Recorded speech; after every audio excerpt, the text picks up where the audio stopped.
अब देखो कई बार ऐसा होता है कि हम जिस चीज़ को जिस तरीके से इंटेंड करते हैं, वो उस तरीके से नहीं निकलती है। बट इसका मतलब ये नहीं है कि हम फाइनल प्रोडक्ट के आने से पहले ही सारी की सारी चीज़ों को जज करने लगे। एंड यहाँ पर मैं कहना चाहूँगा कि जब आदिपुरुष का टीज़र आया था ना, जो कि लाजवाब वाला घटिया था, मतलब एक्सट्रीम घटिया था।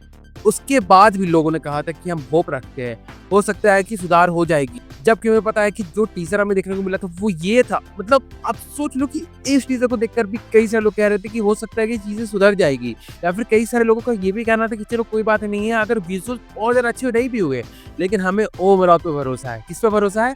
ओम राउत पे भरोसा है कि उन्होंने तानाजी को बनाया था बहुत अच्छी तरीके से, तो यहाँ पर भी हमें एक बहुत ही अच्छी फ़िल्म देखने को मिल सकती है। एंड प्रभास पे भी हमें पूरा भरोसा है, क्योंकि हमने उन्हें बाहुबली एंड बाहुबली चैप्टर 2 में देखा था, तो यहाँ पर भी वो एक बहुत ही अच्छे रोल में हमें देखने को मिलेंगे। मतलब आप देखो, तो वहाँ पर लोगों को उम्मीद बहुत ज़्यादा थी, बहुत ही ज़्यादा थी कि ओम राउत एंड प्रभास एक बहुत ही अच्छी फ़िल्म लेके आएँगे। एंड हम विजुअल्स को लेके उतना ज़्यादा ग्रैंडियर एक्सपेक्ट नहीं कर सकते, लेकिन चीज़ें अच्छी होंगी। एंड हाँ, मैं कह सकता हूँ जब उसका ट्रेलर आया, तो उसके टीज़र से बेहतर था, काफ़ी ज़्यादा बेहतर था। या फिर ऐसा हो सकता है कि टीज़र को जानबूझकर इस तरीके से बनाया गया था, क्योंकि जब ट्रेलर आए, तो लोगों को ट्रेलर टीज़र के कंपैरिज़न में बहुत ज़्यादा बेहतर लगे एंड लोग एक्साइटेड हो जाए इस फ़िल्म को देखने के लिए। एंड वैसा हुआ भी था। एंड मैं कह सकता हूँ कि मैंने पर्सनली बहुत सारे लोगों को देखा था, जो आदिपुरुष के लिए फिर भी एक्साइटेड थे, लेकिन जब फ़िल्म के फर्स्ट डे फर्स्ट शो वाले रिएक्शन सामने आने लगे, प्रभास का ये वाला इमेज सामने आने लगा एंड फ़िल्म के ओवरऑल डायलॉग्स निकल के सामने आने लगे, तो वहाँ पर फ़िल्म क्रैश होना शुरू हो गई। एंड तब जाकर फाइनली लोगों ने कहा था कि हाँ, फ़िल्म घटिया है। तो अगर लोग आदिपुरुष पर इतना भरोसा कर सकते हैं, जबकि उसका टीज़र इतना घटिया था, उसके बावजूद भी लोग आदिपुरुष का वेट कर सकते हैं, तो रामायणा तो डिज़र्व करती ही है कि उसके लिए भी हमें वेट करना ही पड़ेगा, क्योंकि रामायणा तो डेफिनिटली काफ़ी ज़्यादा बेटर लग रही है आदिपुरुष के कंपैरिजन में। अब देखो, यहाँ पर मैं कहना चाहूँगा कि कई लोग कह सकते हैं कि जो रामायण का बजट है वो 4000 करोड़ का है, तो चलो उस चीज़ को भी हम एक तरीके से जो मिस इन्फॉर्मेशन से दूर कर देते हैं। देखो, अगर किसी फ़िल्म का बजट 4000 करोड़ बताया गया है और वो फ़िल्म 2 पार्ट्स में बनने वाली है, तो डेफिनिटली से बात यही होगी कि उसके 2 पार्ट्स का बजट 4000 करोड़ होगा, ठीक?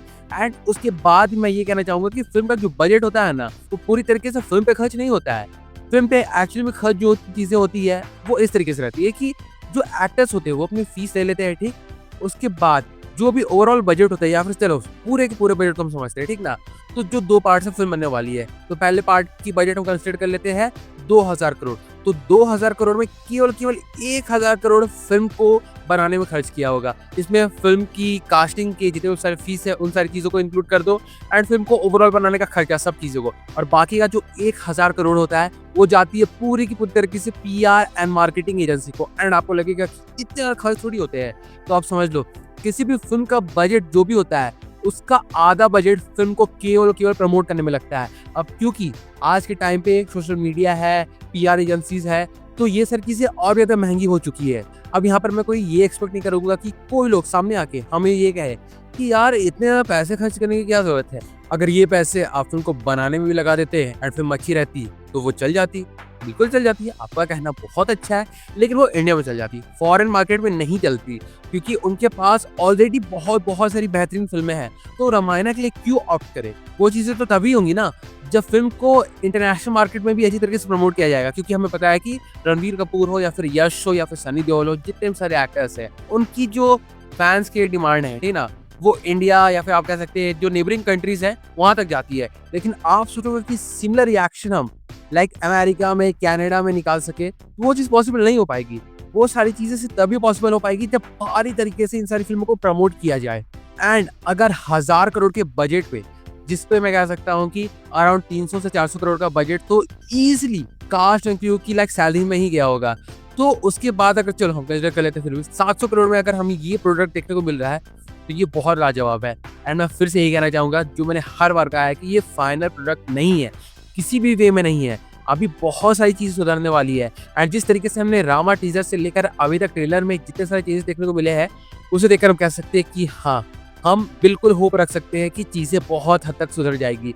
या फिर हो सकता है कि जब हमें फ़िल्म देखने को मिले, या फिर इवन फ़िल्म के 1 महीने पहले या फिर कुछ दिन पहले जब रामायण का ट्रेलर 2 आए, तो मैं कह सकता हूँ कि आप मेरी बोली ले लो कि आपको क्लियरली चेंजेस देखने को मिलेंगे।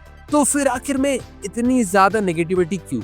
देखो, उस चीज़ का कारण है, कई लोग आज के टाइम पे भी इस बात को लेकर फ्रस्ट्रेटेड है कि आदिपुरुष नहीं चल पाई थी। भले आज के टाइम पे कई सारे लोग इसको मजाक भी उड़ाते हैं, लेकिन ऐसा बहुत बड़ा तबका है लोगों का जो आज भी ये उम्मीद करता है कि काश ऐसा हो जाता कि आदिपुरुष चल जाती, बहुत अच्छी फ़िल्म निकल जाती। क्योंकि लोग प्रभास को उस फ़िल्म में एज़ ए सक्सेसफुल एक्टर के तौर पे देखना चाहते थे। और जेन्युइन ऐसे लोग हैं जिन्होंने 1 घंटे का रिव्यू बनाया था रामायण का। मतलब डिस्कशन नहीं, सीधा सामने कैमरे के बैठ के 1 घंटे का डिस्कशन किया था जब आदिपुरुष आई थी। और जहाँ पर कई सारे लोगों ने ये भी कहा था कि मेरा जो भरोसा है ना, वो प्रभास से पूरी तरीके से उठ चुका है। अब मैं प्रभास की कोई भी फ़िल्म के लिए एक्साइटेड नहीं हूँगा। लेकिन आज के टाइम पे भी वैसे कई सारे लोग सामने आके जब प्रभास की कोई फ़िल्म आती है, तो अपने अगेंस्ट रिव्यू लेके सामने आ जाते हैं। क्योंकि उन्हें पता है कि you can not ignore Prabhas. भले आप हेट करो, लव करो, वो अलग बात है, but you can not ignore Prabhas. लेकिन मैं लिख के दे सकता हूँ कि जितनी ज़्यादा नेगेटिविटी रामायण को देखने को मिल रही है, वैसे लोगों की तरफ से जिन्होंने एक टाइम पे आदिपुरुष को पसंद किया था, लेकिन आदिपुरुष को जब उन्होंने थिएटर में देखा था, then they were all frustrated. उनके तरफ से रामायण को लेकर बहुत भारी नेगेटिविटी है, मतलब इमेंस लेवल की।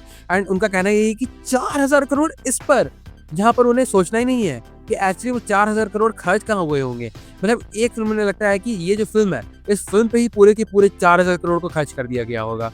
इसलिए मैं तो कहना चाहूँगा कि जो भी चीज़ें अभी तक देखने को मिली है, वो बहुत लाजवाब है। एंड हाँ, नेगेटिविटी तो होती रहेगी, लेकिन जो होता है ना बेसलेस नेगेटिविटी करना, या फिर इस तरीके से फिल्म के बारे में गलत बातें बोलना कि लोगों के सामने, मतलब जिन्हें फिल्म के बारे में ज़्यादा कुछ पता नहीं है, उनके दिमाग में भी एक माइंडसेट बन जाए कि हाँ, फिल्म में ये सारी चीज़ें इस तरीके से दिखाई जानी चाहिए थे। विजुअली मैं बात कर रहा हूँ। अगर फिल्म का इमोशनल एस्पेक्ट आपके हिसाब से मिसिंग है कि फिल्म में ये सारे सीन को इस तरीके से दिखाना चाहिए था, तो उन सारी चीज़ों को लेकर लोग अपने जेन्युइन रिएक्शन सामने रख सकते हैं। लेकिन विजुअल्स को इस तरीके से बोलना कि नहीं, ऐसा लग ही नहीं रहा है कि ये फिल्म इतने बजट में बनाई गई है, तो वो चीज़ कहीं ना कहीं लगता है कि बेसलेस नेगेटिविटी की जा रही है।